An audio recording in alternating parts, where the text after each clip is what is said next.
Assalamualaikum warahmatullahi wabarakatuh. Selamat pagi, salam sejahtera untuk kita semua. Perkenalkan, nama saya Lutfia Maharanito Kalimpo dari kelas C. Saya mahasiswa Fakultas Psikologi Universitas Boswa. Jadi pada video kali ini saya akan mempresentasikan video tugas dari mata kuliah Filsafat Ilmu dan Logika. Nah, pada topik kali ini yaitu ruang lingkup ilmu filsafat. Jadi saya mengambil referensi dari Scholar Google, yaitu modul Ruang Lingkup Filsafat karya tulis dari Prof. Dr. Endri Bariwista MPD, Hernandez Aruk MPD. Modul ini membahas ruang lingkup filsafat secara komparatif, konsep filsafat, kajian filsafat sebagai cara berpikir, ciri-ciri kefilsafatan, dan konsep ilmu filsafat. Di dalam buku ini, filsafat sebaiknya dipahami sebagai hal yang mendasar untuk membantu kita memproses sebab apa yang kita pikirkan merupakan konsep dasar dari kehidupan kita sehari-hari. Misalnya logika dan penalaran. Nah, di dalam filsafat kita dianjurkan berpikir kritis dan analis. Di kehidupan sehari-hari ini kita dihadapkan dengan informasi-informasi yang menyebar seperti fakta-fakta ataupun hoax. Nah, sebagai manusia kita harus berpikir kritis dan analisis dengan mengobserv informasi yang ada sehingga menjadi keputusan yang baik untuk kehidupan kita. Kita masuk pada bagian pertama, yaitu konsep filsafat. Saya akan menjelaskan secara etimologi. Jadi secara etimologi atau asal muasal katanya itu filsafat berasal dari bahasa Yunani yang artinya filosofia, yang dimana filso merupakan cinta dan Sophia merupakan kebijakan atau pengetahuan. Sophia itu akar dari kata Sophie yang berarti terpelajar. Jadi secara etimologi, filsafat merupakan cinta akan kebijaksanaan. Ketika kita menggunakan akal budi kita sebagai pembaruan perubahan sikap dan perilaku kita berdasarkan penilaian, pengamatan, dan pengetahuan, nah, kita bisa disebut sebagai orang yang bijaksana. Oleh karenanya, kita harus memandang filsafat sebagai ilmu pengetahuan yang mendidik dan mengantar kita kepada pertimbangan dan tindakan-tindakan yang manusiawi. Oleh sebab itu pula, secara etimologi, filsafat merupakan pencarian yang tidak jemu-jemu hingga mendapatkan hasil yang diinginkan, hingga merasa puas. Nah, persoalan hidup muncul karena adanya rasa ingin tahu. Sebagai manusia, kita dibekalkan rasa ingin tahu. Nah, rasa ingin tahu itu berwujud dengan pertanyaan seperti kenapa matahari panas, kenapa setelah hujan muncul pelangi. Nah, pertanyaan tersebut muncul setelah kita merasakan atau dialami oleh manusia. Nah, pertanyaan tersebut muncul bersumber dari pengalaman indrawi. Pertanyaan-pertanyaan seperti itu hal yang mendasar, hal yang sepele tapi belum tentu kita bisa menjawab. Nah, maka muncullah keinginan untuk menjawab hal-hal tersebut. Nah, ketika kita memperoleh jawaban tersebut, apakah manusia sudah puas? Tentu tidak. Ternyata setelah kita mendapat jawaban tersebut, muncullah pertanyaan yang lebih luas, yang lebih dalam dari jawaban tersebut.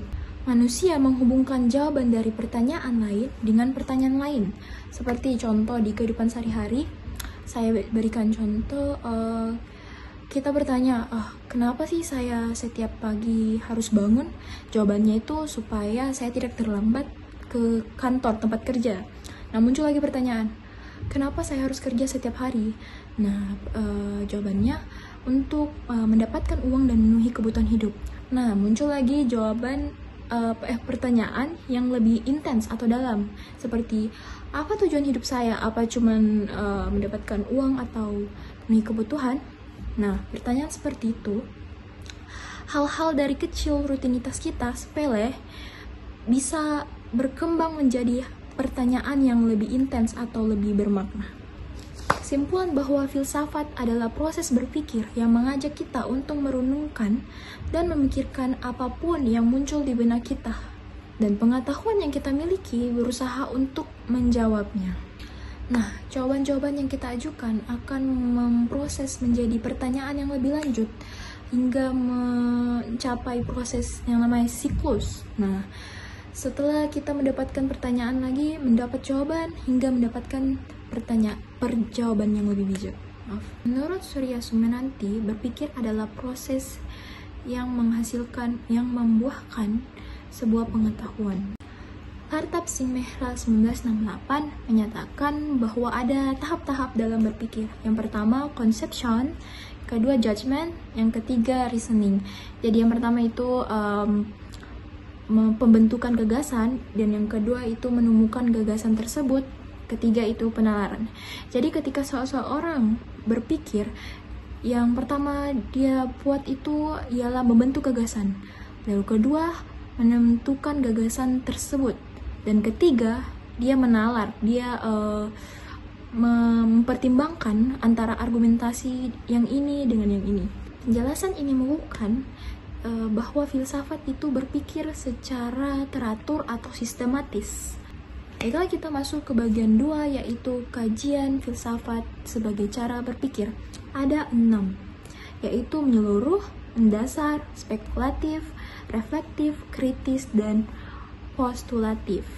Yang pertama, berpikir menyeluruh. Jadi kita mencermati objek tidak hanya dari satu sisi saja, jadi harus keseluruhan gitu. Contoh, misalnya kita ada konflik dengan orang lain, kita harus berpikir secara menyeluruh dengan melihat sudut pandang orang tersebut dengan sudut pandang yang lain. Jadi jangan tidak hanya pandangan diri sendiri, tapi dilihat juga dari pandangan diri orang lain. Yang kedua, itu berpikir secara mendasar, berarti berpikir hingga ke pondasi atau ilmu yang kita kaji. Contohnya dalam ilmu filsafat, kita selalu mencari kebenaran. Nah, biasanya kita apa itu kebenaran? Bagaimana cara kita tahu itu benar atau salah? Nah, di sini kita bisa kaji di epistemologi, yaitu tentang pengetahuan dan bagaimana cara kita tahu itu benar atau tidaknya. Yang ketiga, itu berpikir spekulatif. Memang filsafat diawali dengan keraguan, namun tidak sembarang keraguan.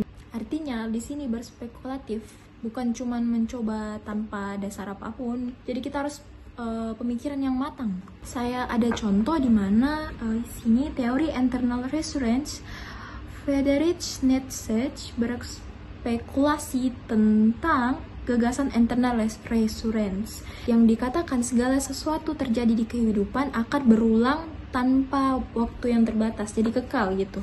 Jadi contoh ini adalah pemikiran spekulatif dari teori.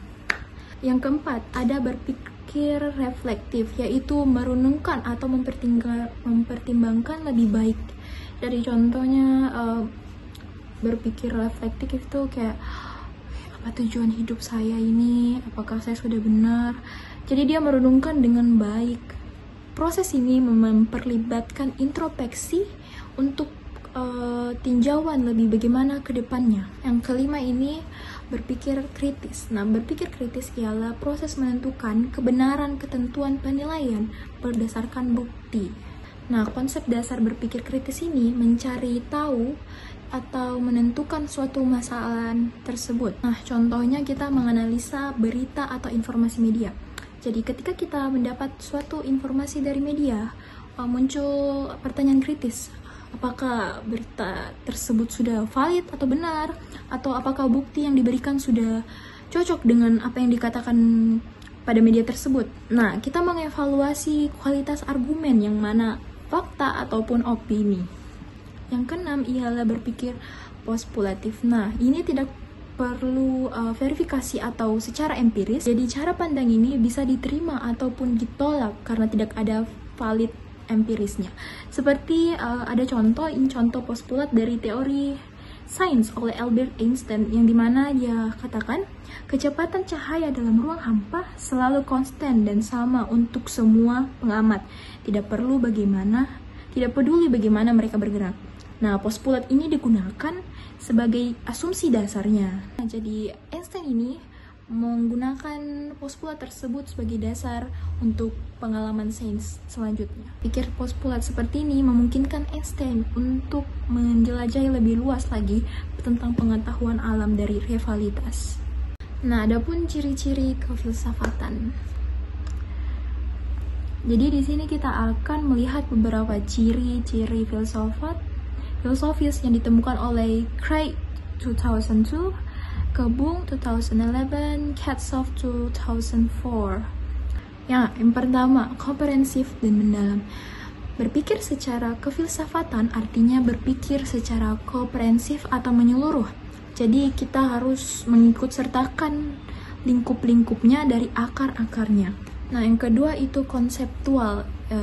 Ciri-ciri kefilsafatannya itu tentu saja konseptual, yang dimana kita secara abstrak pengalaman dari hidup kita satu demi satu. Yang ketiga ada koheren dan konsisten. Koheren ialah kesatuan atau satu menyatu, dan konsisten ialah tidak berubah-ubah seiring waktu. Nah, artinya filsafat pun artinya tidak berubah-ubah ataupun secara sistematif teratur. Nah, yang keempat, rasional. Ciri-ciri berpikir kefilsafatan yaitu rasional, yang dimana kita memfokuskan, mempertanyakan sesuatu sesuai dengan nalar dan logis kita. Nah, yang kelima adalah bebas dan kritis. Yang bebas artinya jika kita berpikir kefilsafatan, kita tidak boleh ada berprasangka buruk baik secara agama, ras. Adapun berpikir secara kritis berarti kita juga tidak cuma menemukan fakta-fakta tersebut, tapi menerima, lalu mengujinya kembali, lalu mencari apakah betul fakta-fakta yang diberikan kepada kita itu benar. Yang keenam, bertanggung jawab. Nah, ini tidak kalah penting karena setiap yang kita ajukan, yang kita renungkan, harus kita pertanggungjawabkan masing-masing. Nah, kita masuk pada bagian 4, yaitu konsep ilmu filsafat. Nah, kita perlu mengetahui itu ilmu filsafat. Ilmu dan pengetahuan itu sebenarnya beda.